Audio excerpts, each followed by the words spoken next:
News4JAX starts now. United sick, disingenuous, and disappointing.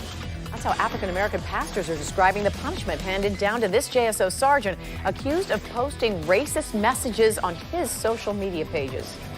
JSO launched an internal investigation last October after the News4JAX I-TEAM exposed the officer's behavior online and his participation in a racially charged internal JSO text thread. Tarek Miner broke the story, and he's joining us now with what else pastors have to say about this. He also spoke with our new crime and safety analyst, Lakeisha Burton. Tarek?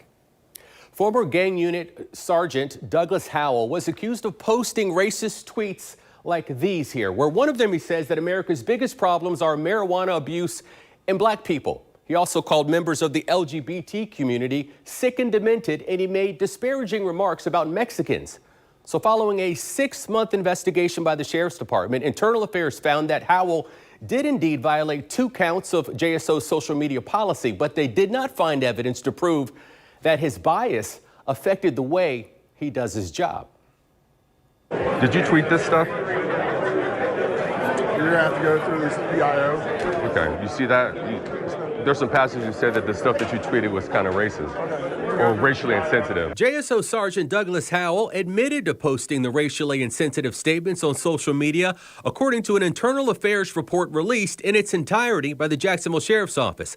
The I-TEAM has learned Howell remains on the force as a sergeant. He's been reassigned from the gang unit, and part of his punishment was formal counseling.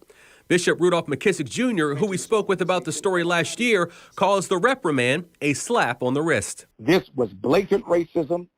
They're putting him back in the system, which means this kind of systemic thing will continue. I think it should have been called what it was, not a social media violation. This was racism. Call it what it is. You can't fix what you won't face, and you can't conquer what you won't confront. McKissick tells News4JAX he's concerned about Howell's future interactions with minorities or members of the LGBTQ community he may encounter when he's on patrol. I think it's disappointing. I think it's disingenuous, quite frankly. According to the Internal Affairs report, JSO detectives found a preponderance of evidence to prove that Howell violated 2 counts of JSO's social media policy. Howell was also charged with bias-based conduct, and after interviewing 19 of Howell's subordinates with the gang unit, they found there was no specific evidence where Howell showed biased or discriminatory behavior or disparaged any JSO employee.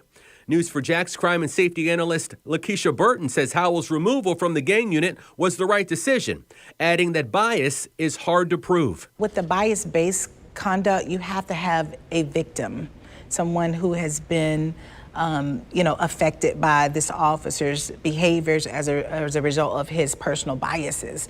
So with the tweets, obviously, there is bias in those tweets, but is it directly hurting? Is there a victim as a result of it? No, it's not. So the News4JAX I-TEAM has also learned that Sergeant Douglas Howell has been reassigned to the north side. So we hear he's working in Zone 6. We've also learned that Howell continues to work part-time, providing security for a local apartment complex.